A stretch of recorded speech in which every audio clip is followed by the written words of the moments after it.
Good afternoon, everyone. How are we doing? Okay, are you ready? Final 10 minutes. Come with me on a journey to Surbiton, England, southwest London. It's a place that I live. It's where I grew up. It's the home to this Art Deco station, built in the early 1900s, a beautiful building. And I go through it many, many days of the week to travel to central London. And that is not the reason I'm sharing it with you. The reason I share it with you is because last year, the local council decided to install a bunch of mosaics in Surbiton Station, two of which are from William Blake's Songs of Innocence and Experience. You might be familiar with Blake, you might have read some of his things in poetry class or English literature. And he wrote during the later part of the 1700s and early 1800s. He died 200 years ago next year. And he was an English poet living and working in and around London and concerned deeply with what was happening in the society at the time, which was the real boom of the Industrial Revolution. The smog had descended over London. The children were being sent into workhouses and being sent into factories to work harder and harder. And he was writing at the time saying, what is happening in our society? It may be the biggest change that he had ever seen in their lifetimes and couldn't have imagined how quickly life would have changed. He wrote that the mind-forged manacles that he heard were these human-generated engineering tools and techniques that were taking over the Industrial Revolution, rebuilding society from the ground up. And it wasn't necessarily the cleanest or easiest thing to wrestle with. Systems that had been created not by one man or one individual, but by an entire society having to learn what it means to live alongside. Machines that seem to do these miraculous, scary, and maybe domineering things. He said in his treatise that many of you may have read, and it's often sung in my home country of Jerusalem, I must create a system or be enslaved by another man's. Blake was writing at a time where it was very obvious that the system was changing. A new force had come into being and was taking the world by storm. It was changing the structure of the city that he lived in, the one that I live in 200 years later. No, I'm not saying that I'm a modern day Blake, but maybe. You know, we know that systems produce results based upon the way that they're designed.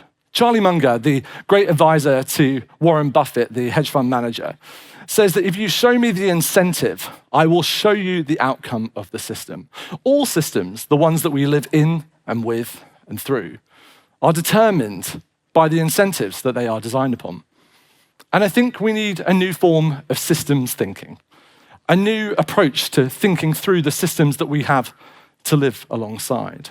Because every system, well, it delivers perfectly the results that it can get because it's designed to do so. Every system is perfectly designed to get the results that it gets.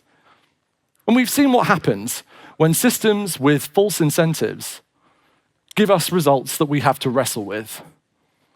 The past couple of decades, we have lived in a system of what Cal Newport in his book called Deep Work talks about, the idea of the hyperactive hive mind. It's the way in which we've reorchestrated work and most of social life, constructed around the ever-present apps and devices, the things that we live alongside, that we wear in our pockets and wrists and faces now. And we have seen that sometimes when these systems are aligned around incentives for such sort of attention, well then there can be real positives that we can connect with one another in ways that were never possible before, at speeds that were never possible before, but at the same time they can also have some pretty negative byproducts. And we now wrestle in 2026 with those negative byproducts. So what's the next system?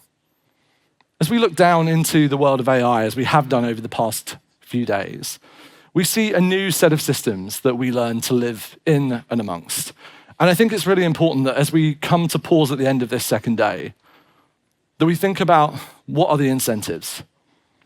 Well, we can get an idea because the people that are creating these systems are setting these incentives and they'll tell us what the future might look like. It seems to be very much in their incentives to tell us how things are going to change. Whether it's that work is going to be drastically rebuilt, that tasks and automation are going to come and we've heard that might rob us of our sense of purpose or our sense of identity, question our callings and make us wonder what it really means to be human. That we might very soon live alongside a country full of geniuses in a data center, densely packed in, doing the work that we have all done before.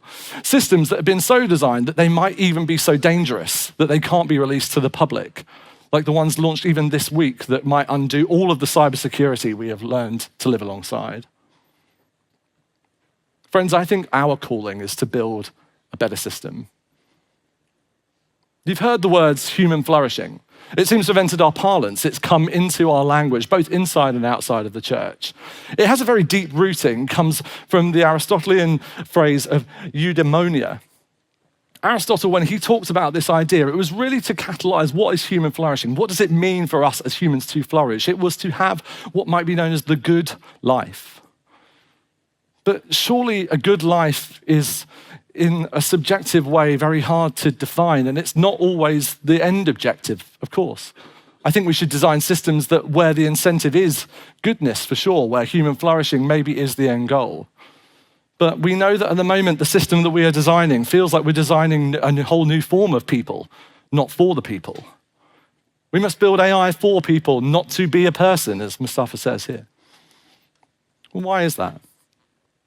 Because what seems to be happening at the moment with AI, whether or not we're using it for our work at home, in our education, in leading our children, in leading our churches, and in doing the work of mission and bringing about the kingdom of God on the planet, it doesn't just change what people do. AI is doing that, of course. But AI is also changing what people believe they can do. It's opening up new possibilities to see change in ways that we weren't ever thinking was going to be possible in our lifetimes. I'm astounded on a daily basis by what it can do. So how do we rebuild the system? In the early part of the Christian and Judeo-Christian story, the exiles, they were sent into the city. And they were told this, to settle down, to put down roots, to take wives and husbands, to plant trees and build buildings. And most importantly, they were told to seek the welfare of the city that you have been sent into. I think that in so many cases throughout human history, we in the church have sat on the sidelines in criticism. We have been the one to critique and to poke and quite frankly complain about what we see going on in the centers of power. And that will not stand in this moment. I won't stand for it, and I hope you won't either. Whether it was Blake writing in the Industrial Revolution, or Lewis and the Inklings writing in the wake of the release of nuclear weapons, or whether it was Wilberforce and his friends in the Clapham Sect trying to fight against the difficulties and strains of the Reformation work that needed to be done to take down slavery. We need a new moral response to this ever-present problem. And it will not just come from the parliamentarians and from the people that stand on stages and make great speeches, because that wasn't how they got this done either. Wilberforce is the name that we remember, but he was surrounded by friends in that sect, the lawyers that would fight for the right things to be broken down in the courts, for the artists who would make the great paintings and portraits that would tell the stories that we would remember today, for the creatives that would go into the communities and the songs that would be written by his friends and the Wesleyans that would come after them, and by all of the society that would come around together. They were the moral response, and they were not just criticizing, but they brought a creative resistance. Friends, I think we need to be the creative resistance in this age. Not for my benefit. I probably won't see that, but maybe for our kids, and maybe for all of time that we have right now. Because we stand in a moment of great change, where the system is in flux, where the mind-forged manacles are taking the charge into our society, where they're reshaping what it means to be governed and to do government, what it means to do finance, and what freedom might even look like. You and I stand as the thing that we have always stood to do, which is to stand in the gap for humanity. The calling of Christ, I believe, is for us to take the ground, to stand as the creative resistance and to seek the welfare of the city in which we have been sent into exile, because you, faithful servants, have come here to this place where so much of this technology is being birthed. And we should not walk out of it and leave the place unchanged. This is the calling that you have been brought for. I believe this is why you have come to this room. We need to be the creative resistance. And I hope that you will take that charge to maybe make AI great again.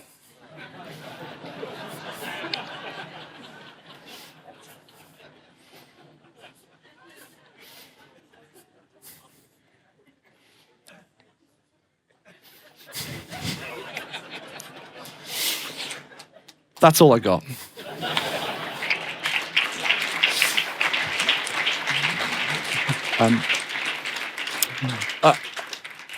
I joke, and in closing, I want to say that I truly believe that this is a very special moment. It's no coincidence that you are here. God doesn't do those. The reason that you are here is because I believe that there are many of you in this room that believe that you might have a role to play in being that creative resistance. Whether that's technical, whether that's fighting legal battles, whether that's bringing whatever the next case law looks like, whether it's just helping raise some children that will know what it means to have purpose and to create and be creative. And so in closing today, I want to do something that is quite uncommon, but is common in my practice. It may not be common in yours, but I'd like us to stand up for that creative resistance now. And so what I'm just going to ask us to do is just for everyone to stand for a moment.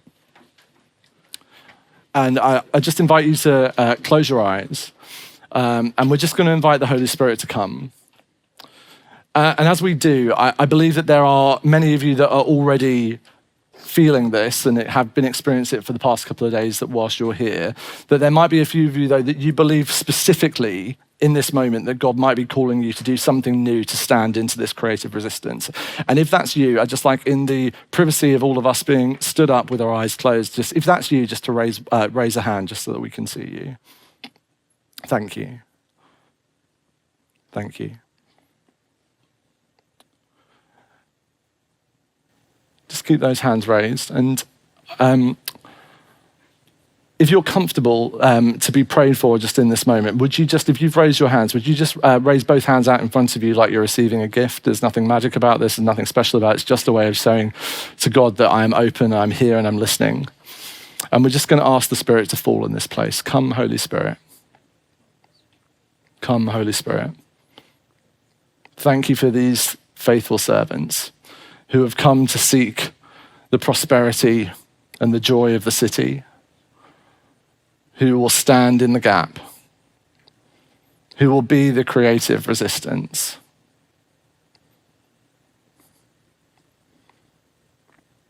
Thank you, Jesus. Thank you for what you're doing in this place. We ask for more. Come, Holy Spirit.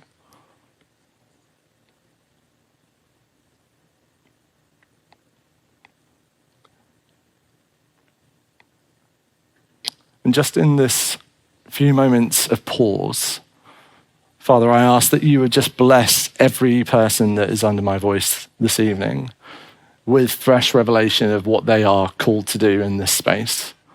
For you are called for such a time as this.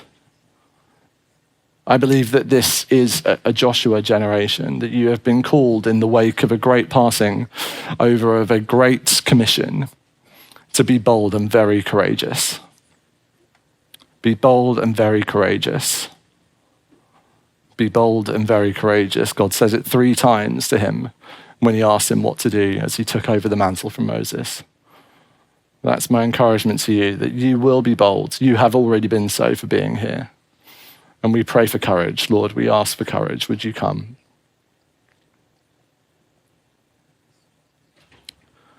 Thank you, Lord Jesus. And Father, I pray a blessing over this congregation, that you would be here, that you would be present with them over the coming days. Would you give rest and restoration? Would you give joy and great opportunity? And would you help us be a blessing to this city as you have so greatly blessed us in being here, Father God? We thank you, we love you, and we ask for more. In your precious name, Jesus. Amen.